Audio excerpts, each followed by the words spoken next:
إنا أرسلنا نوحا إلى قومه أنذر قومك من قبل أن ياتيهم عذاب أليم قال يا قوم إني لكم نذير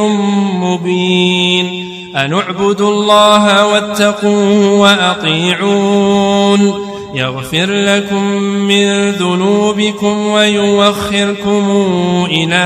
أجل مسمى إن أجل الله إذا جاء لا يوخر لو كنتم تعلمون قال رب إني دعوت قومي ليلا ونهارا فلم يزدهم دعائي إلا فرارا وإني كلما دعوتهم لتغفر لهم جعلوا أصابعهم في آذانهم واستغشوا ثيابهم وأسروا واستكبروا استكبارا ثم إني دعوتهم جهارا ثم إني أعلنت لهم وأسررت لهم إسرارا فقلت استغفروا ربكم إنه كان غفارا يرسل السماء عليكم مدرارا ويمددكم بأموال وبنين ويجعل لكم جنات ويجعل لكم أنهارا ما لكم لا ترجون لله وقارا وقد خلقكم أطوارا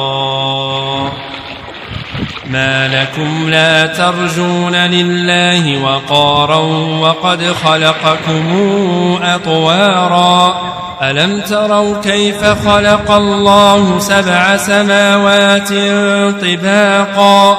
وجعل القمر فيهن نورا وجعل الشمس سراجا والله أنبتكم من الأرض نباتا ثم يعيدكم فيها ويخرجكم إخراجا والله جعل لكم الأرض بساطا لتسلكوا منها سبلا فجاجا قال نوح رب إنهم عصوني واتبعوا من لم يزده ماله وولده إلا خسارا ومكروا مكرا كبارا وقالوا لا تذرن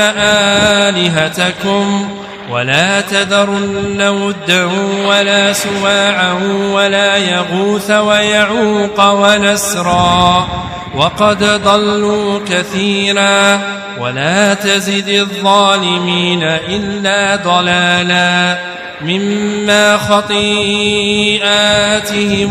أغرقوا فأدخلوا نارا فلم يجدوا لهم من دون الله أنصارا وقال نوح رب لا تذر على الأرض من الكافرين ديارا إنك إن تذرهم يضلوا عبادك ولا يلدوا إلا فاجرا كفارا رب اغفر لي ولوالدي ولمن دخل بيتي مؤمنا وللمؤمنين والمؤمنات ولا تزد الظالمين إلا تبارا